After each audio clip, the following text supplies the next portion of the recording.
Welcome to the MPLX fourth quarter 2025 earnings call. My name is Julie, and I will be your operator for today's call. At this time, all participants are in a listen-only mode. Later, we will conduct a question-and-answer session. Press star 1 on your touch-tone phone to enter the queue. Please note that this conference is being recorded. I will now turn the call over to Christina Kazarian. Christina, you may begin. Welcome to MPLX's fourth quarter 2025 earnings conference call. The slides that accompany the call today can be found on our website at mplx.com under the Investor tab. Joining me on the call today are Maryann Mannen, President and CEO, Chris Hagedorn, CFO, and other members of the executive team. We invite you to read the safe harbor statements on slide 2. We will be making forward-looking statements today. Actual results may differ. Factors that could cause actual results to differ are included there, as well as our filings with the SEC. As a reminder, in the fourth quarter of 2025, MPLX divested non-core gathering and processing assets, which had a $23 million year-over-year impact on our adjusted EBITDA within our natural gas and NGL services segment. Additional details on the impact of this divestiture can be found on page 11 in our earnings release. With that, I will turn the call over to Maryann. Thanks, Christina. Good morning, and thank you for joining our call. 2025 was a year of disciplined investment and strong returns. It was our fourth consecutive year achieving a mid-single-digit 3-year adjusted EBITDA growth CAGR. Adjusted EBITDA reached just over $7 billion. The strength across our business gave us confidence to continue our history of returning meaningful capital to our unit holders. We increased our distribution by 12.5%, bringing total returns in 2025 to $4.4 billion. This decision reflects our commitment to return the value we create as we advance MPLX's growth strategy with our unit holders. Over the past year, we took meaningful steps to position MPLX for the next phase of growth. We deployed $5.5 billion to our natural gas and NGL value chains, primarily focused on the fastest-growing region in the country. We optimized our portfolio through divestitures of non-core assets, ensuring our future capital deployment is aligned with the strongest return opportunities as we build the infrastructure that will fuel tomorrow's energy needs. Together, these investments and portfolio actions create a more resilient and competitive MPLX, one that we believe can continue delivering growth while maintaining our strong track record of returning capital to our unit holders. Today, we announced our capital plan for 2026. We are planning to invest $2.4 billion as we execute on a robust pipeline of capital projects that support long-term structural growth. The long-term fundamentals for natural gas and NGL demand remain strong. In the U.S., natural gas demand is anticipated to grow over 15% through 2030, driven by the rapid expansion of LNG export capacity and rising power needs, particularly from data centers. We are also seeing higher gas-to-oil ratios across key shale basins as aging wells produce more associated gas per barrel of oil. This trend is increasing supplies of NGL-rich gas and underscores the strategic importance of our infrastructure in the Permian. Globally, petrochemical demand for ethane and propane are driving increased NGL exports, further reinforcing the strength of the long-term outlook. 90% of our growth capital will be directed towards our natural gas and NGL services segment, where we see some of the most compelling opportunities in the midstream sector. These projects are concentrated in the Permian and Marcellus, two of the most prolific and competitive basins in North America, and are expected to generate mid-teens returns when they come into service in 2028 and beyond. These investments reflect our confidence in the long-term fundamentals of the energy market and in MPLX's ability to continue capturing value as these opportunities unfold. Execution of our Permian NGL wellhead-to-water strategy continues to advance. We are integrating the sour gas treating operations we acquired last year into our existing gathering and processing footprint in the Delaware Basin. Titan Treating Complex construction continues and is progressing on time and on budget. And by the end of 2026, we expect to be treating more than 400 million cubic feet per day of sour gas.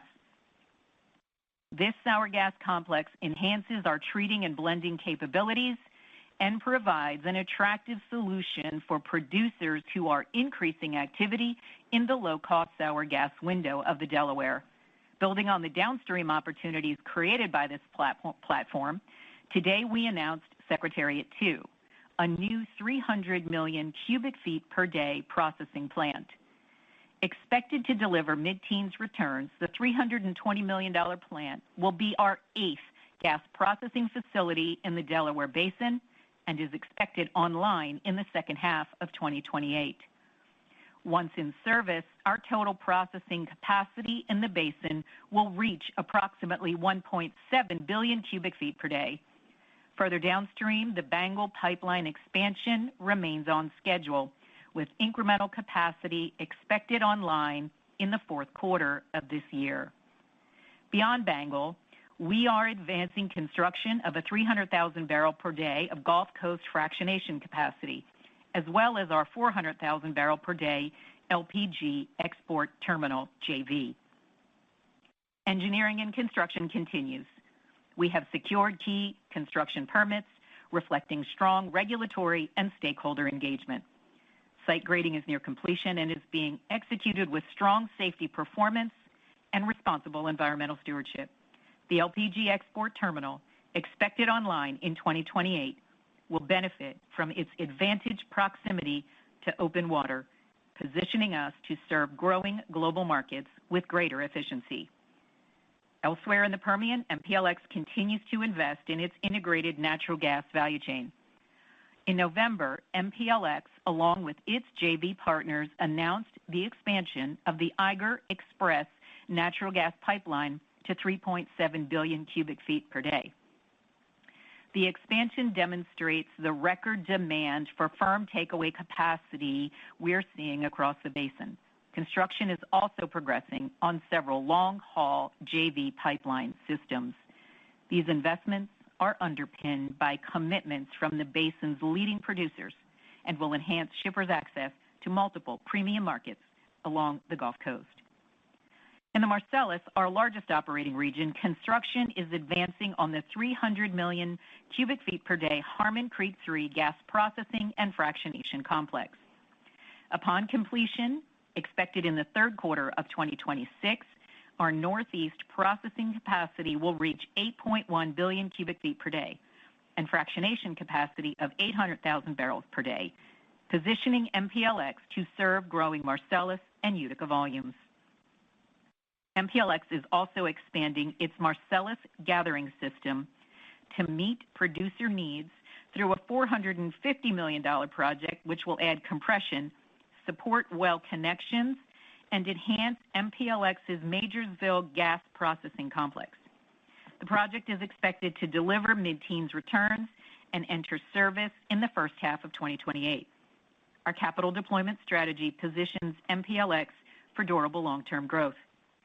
We are building the infrastructure system that will support rising North American future energy needs.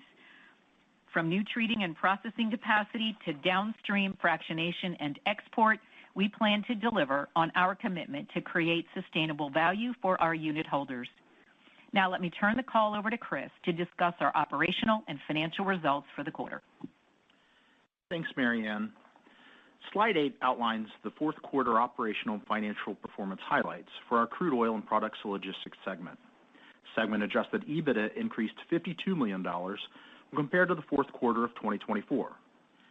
The increase was primarily driven by a $37 million benefit from a revised FERC tariff issued in November and higher rates, partially offset by higher planned project-related expenses. Pipeline volumes increased 1%, while terminal volumes decreased 2% year over year. Moving to our natural gas and NGL services segment on slide 9, segment adjusted EBITDA decreased $10 million compared to the fourth quarter of 2024, as the divestiture of non-core gathering and processing assets and lower NGL prices more than offset growth from recently acquired assets and higher volumes. After considering the $23 million impact of divesting non-core gathering and processing assets, we actually grew 2.1% year-over-year for the fourth quarter. Gathered volumes increased 2% year-over-year, primarily due to production growth in the Utica. Processing volumes decreased 1% year-over-year, as increased production in the Marcellus was more than offset by the sale of non-core assets. Processing volumes in the Utica have increased 4% year-over-year, as producers continue to target this liquids-rich acreage. Marcellus processing utilization was 97% for the quarter, nearing capacity as Harmon Creek 3 is positioned to come online on a just-in-time basis later this year. Total fractionation volumes decreased 2% year-over-year, as higher ethane recoveries in the Marcellus and Utica were more than offset by the sale of the Rockies assets. Within our natural gas and NGL business, recent freezing conditions across the country have impacted crude oil and natural gas production. We have seen minimal impact to our assets, but some producer customers have experienced frozen well pads and equipment, impacting volumes at a few of our facilities in the Permian. Moving to our fourth quarter financial highlights on slide 10, adjusted EBITDA of $1.8 billion increased 2% from the prior year, while distributable cash flow of $1.4 billion decreased 4% over the same time frame due to interest expense associated with incremental debt used to finance recent acquisitions and growth capital. During the quarter, MPLX returned $1.2 billion to unit holders in distributions and unit repurchases. MPLX ended the quarter with a cash balance of $2.1 billion and plans to utilize this cash in alignment with our capital allocation framework. MPLX maintains a solid balance sheet.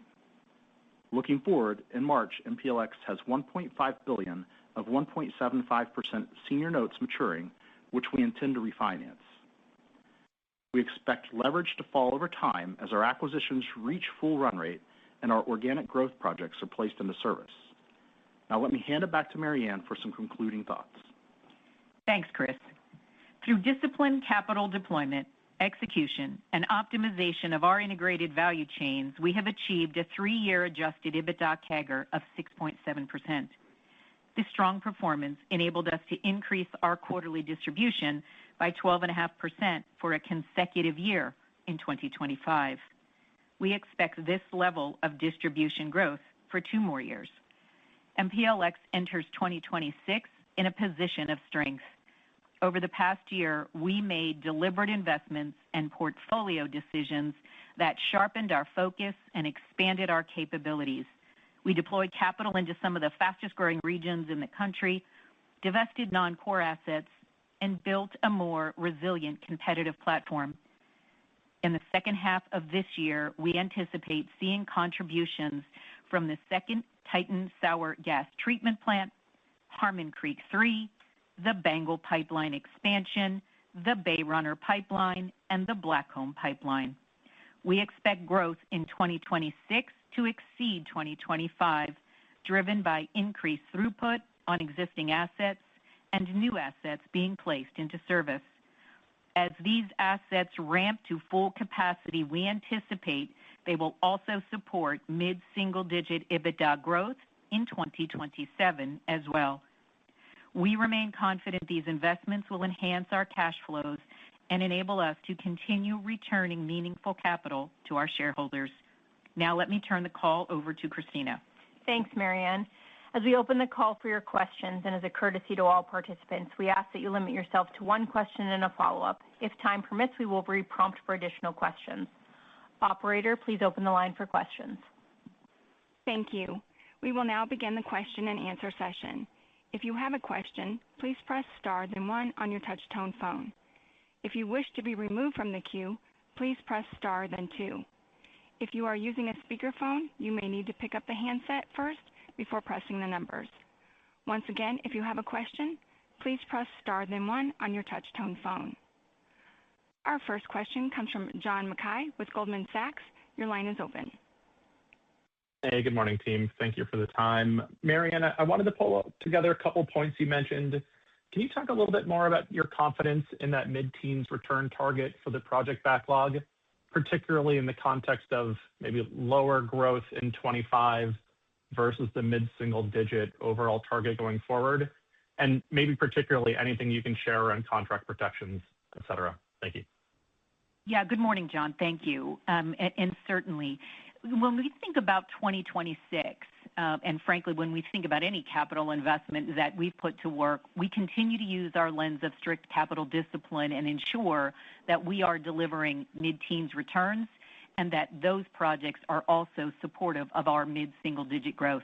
As I mentioned from a period or two ago, as we look at the growth going forward, it is unlikely that we're going to be able to be completely linear. We're putting capital to work that has EBITDA contribution that's coming online in later years, and then we're also adding in our organic M&A opportunities projects that come online in the short term in order to be able to deliver that as well. Let me give you a couple of examples of that. You think about Bengal, the incremental ownership comes online in 2026, incremental EBITDA. I mentioned Secretariat 1 ramping up through 2026. That will add incremental EBITDA again this year. We've got Bay Runner, as I mentioned, in Blackcomb in service in the fourth quarter, contributing to that also.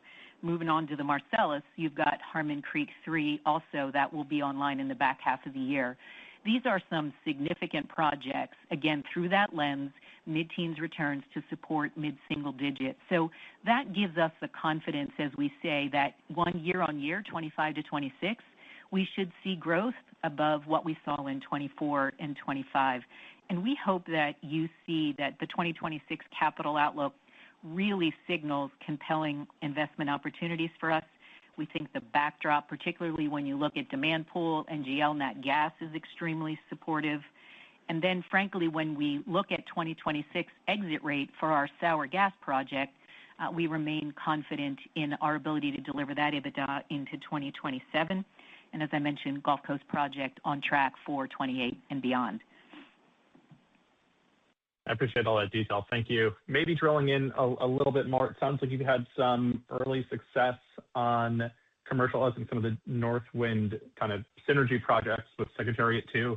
Can you just frame up for us kind of where that process stands? Is there more you can do on capturing some of those volumes coming off that system? Thanks. Yeah, certainly, John. Thank you for the question. As you know, when we talked about the acquisition of Northwind, or as we call it, our Delaware Basin sour gas facility, we felt like it was a critical platform for future growth, particularly when you look at what we consider to be some of the best rock in the Permian and our ability to help producers with treating and processing that. We mentioned at that time that we thought when you looked at the processing contracts now, those had a much shorter duration versus the long-term average 13-year on the treating side. But on the processing side, we said this could potentially be accelerating our growth as we were able to bring new assets online to address those contract roll-off on the processing side. But I would also tell you that Secretariat 2 will also help us support our legacy volumes as well. So not only is it supportive of growth beyond the Northwind's platform, but also for our legacy growth. I'm going to ask Greg to give you an incremental color on the legacy side.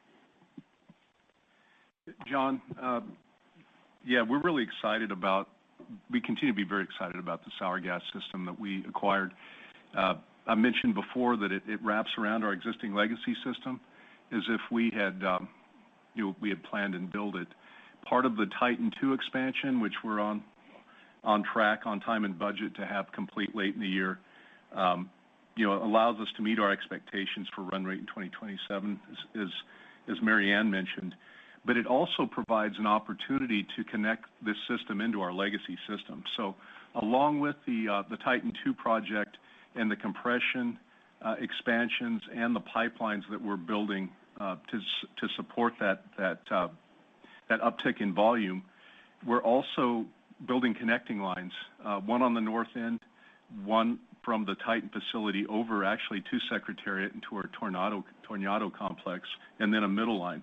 So we'll be able to start offloading when those lines are complete and as Titan capacity ramps up. But we see very robust growth continuing in the legacy portion of our system. Some of it on the edge of the sour, some in the sweet, but still really robust activity from the drillers. So we upsized Secretariat 2. It'll be our first 300 million cubic feet per day plant, and partly to account for the additional growth we have from both systems. Thanks for all that. Appreciate it. You're welcome, John. Thank you. Thank you. Our next question comes from Manav Gupta with UBS. Your line is open. Hey, Marianne. I just wanted to ask you, there is a little bit of bearish sentiment on LPG exports generally and fears of overcapacity. But, in the last few days, we have had this India-US deal, and India is looking to buy a lot more energy from US. And I think LPG exports could be a new growth opportunity in that direction. So if you have had time and if you could talk a little bit about the new opportunities that open for LPG exports with this India-US trade deal. Yeah, good morning, Manav, and thank you. You're absolutely right.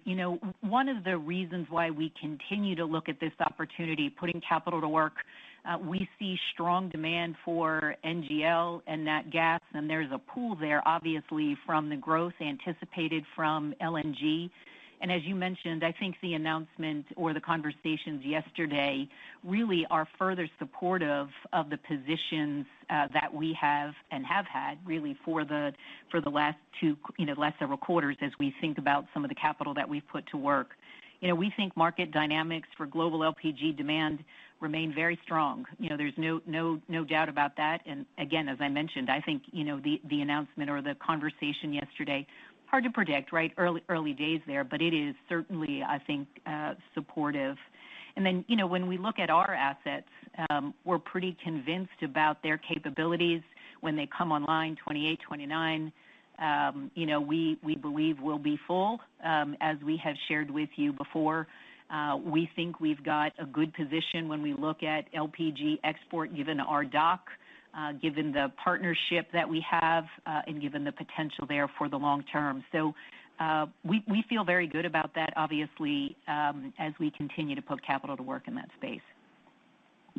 Perfect. My quick follow-up here is, look, when we look at organic growth capital, obviously, I think you were at $2.4 billion for 26. You were close to $2 billion last year, but then you did deploy almost $3.5 billion of growth capital through M&A. And I'm trying to understand, if there are right opportunities present themselves, would you be open to still bolt on M&A in 2026? And the question I'm trying to ask is, at the start of the call, you said dividend distribution growth can be 12% for next couple of years. I'm trying to understand, with some good M&A, can that 2 years become 3 years or more, if you could help us understand that? Yes, certainly, Manav, and thank you for the question. As you know, and similar, as we set out this time last year, we put forth our capital plan, and that capital plan is very specific to the organic projects that we have ongoing. You think about our Gulf Coast frac and terminal, the capital on the Delaware Basin sour gas. We've got the Marcellus expansion that I mentioned, Secretariat. But we continue to look for M&A opportunities. We look through them through the lens of strict capital discipline. We ensure that they meet our mid-teens returns, and also that they are strategically aligned with, one, our nat gas and NGL wellhead to water strategy. They fit that strategy. So when I talk about the 12.5% being, for the next 2 years, that meets all of the financial criteria that we've shared. That doesn't mean we don't have an intention of increasing the distribution beyond that. And as you say, it will depend on what that growth is. So as we find those M&A opportunities, we have a balance sheet that's quite strong, we believe, and we would absolutely consider incremental opportunities. And frankly, as you've seen us do in the past, some that are easiest for us and fairly immediately accretive would be our JVs. When we look at, take Bengal as an example, there are opportunities that would exist for us to continue to build out our ownership with the JVs that we currently have as a part of our portfolio. Hope that helps. Thank you so much. You are welcome. Our next question comes from Theresa Chen with Barclays. Your line is open. Hi, Marianne. Maybe taking the opposite side of the M&A question, looking at your portfolio optimization actions, which has been fairly consistent through the years, inning would you say you're at in terms of pruning assets that are less strategic across your portfolio to free up capital to pursue additional organic and tuck-in M&A growth? Yeah, good morning, Teresa. Thanks for the question. As you know, we continue to evaluate all of our assets. We say we want to ensure that we have the portfolio for today and the portfolio for the future. All of those basins today are cash flow positive, but we will always look through short-term and long-term and see whether or not there are owners of those assets, similar as we think about what we just recently did with the Rockies, that have a different view on that growth profile so that we can continue to invest in those opportunities in the Marcellus and in the Permian where we believe the most opportunity exists for us. So we'll continue to do that, Teresa, absolutely. Understood. And given recent consolidation by some of the upstream community, how do these trends affect your growth outlook for your supply push assets and recontracting strategy over time? So I would tell you, as we look at some of the recent announcements, certainly those customers have been and will continue to be an important part of our portfolio, specifically when we look at recontracting, if you think about the one that was just announced yesterday. And again, it's an early read, but when we look through that in terms of the way that the transaction has been announced and it is structured, we don't see any immediate risk with contract renegotiation, et cetera, from a legal perspective. Absolutely not. Thank you. You're welcome, Teresa. Thank you. Our next question comes from Keith Stanley with Wolfe Research. Your line is open. Hi, good morning, and sorry to beat a dead horse on the growth rate, but wanted to clarify on 2026. You said it's faster growth than 2025, but would you say it's an above average growth year in 26 or just faster than 25? And relatedly, is that 2026 growth expectation inclusive of the headwind from the Rockies asset sale? So thank you for the question, Keith. Yes, it is inclusive of the headwind coming from the Rocky sale, absolutely. And my comment, 24 to 25 growth is stronger than 24 to 25, but I'm not suggesting that it is, completely outsized there. It is larger growth. Remember, we are starting from a $7 billion position, so growing that mid-single digit, is a range of 450 to 500 million, depending on, where you are in your mid-single digit, range.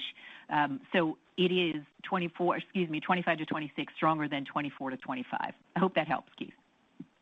It does. Second question, wanted to ask on the FERC index change for the next 5-year period. So that's now a PPI minus 0.6%, I think. Should we think of that as a headwind for your outlook for the liquids business, or would you say that new inflation adjustment level was expected and already baked into your plans and outlook? Hey, Keith, this is Sean. Thanks for the question.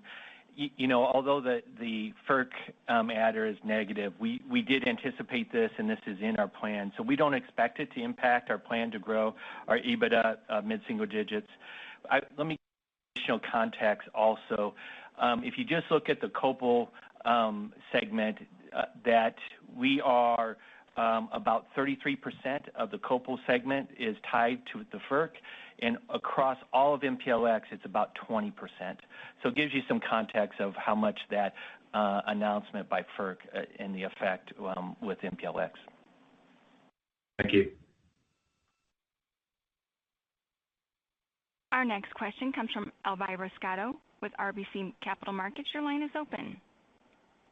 Hey, good morning, everyone. I was wondering if you could provide some, additional commentary around the new growth projects, especially in the Marcellus, what you're hearing from producer customers. And then how do you expect Harmon Creek 3 to ramp?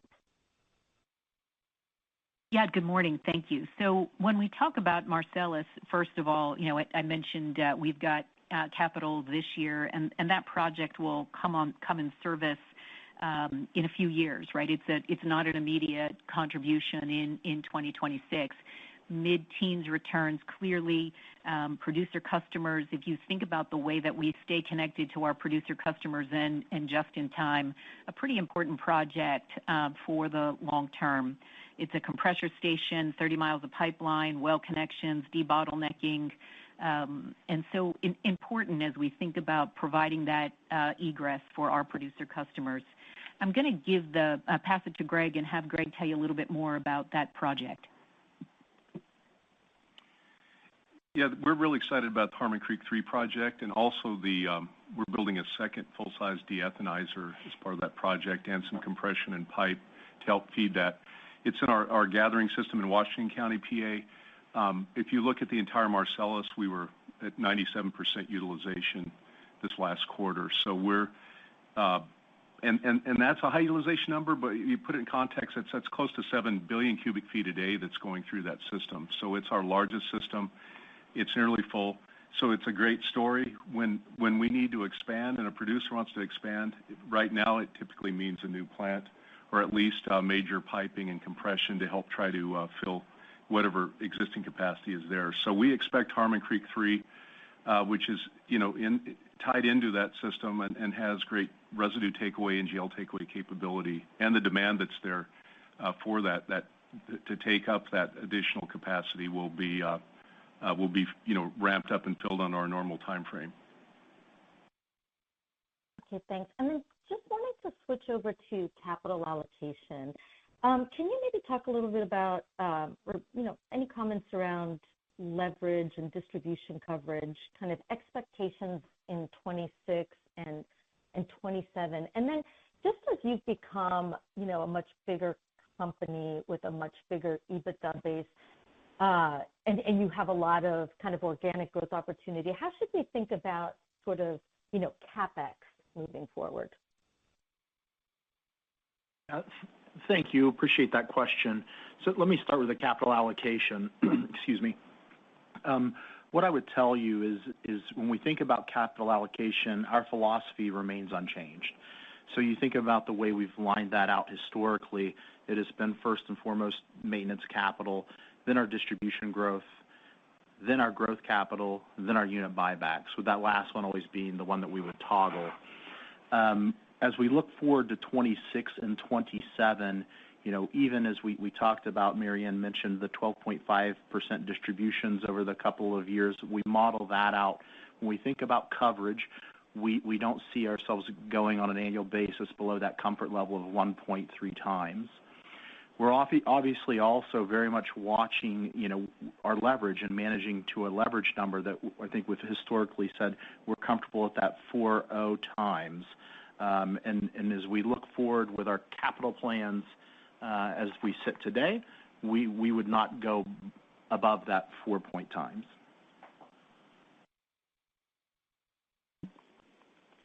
Great. And then just on the kind of CapEx, how should we think about CapEx kind of going forward, the organic? Yeah, it's a great question. And as we think about CapEx, we think about our growth. What we really have to, as you said, the EBITDA number keeps getting larger. So as that number grows, the number of organic projects and/or bolt-on M&A has to grow with that EBITDA number. If you continue to target a mid-teens return, right, we can do that math. We know that over time that number has to grow. So we're actively looking at that on a 5-year really basis and beyond, and we're modeling that EBITDA in as we would see these projects come online. Okay, thank you. You're welcome. Thank you. At this time, I'm showing no further questions. All right. Thank you for your interest in MPLX today. Should you have more questions or would you like clarifications on topics discussed this morning, please contact us. Our team will be available to take your calls. Thank you for joining us today. Thank you for your participation. Participants, you may disconnect at this time.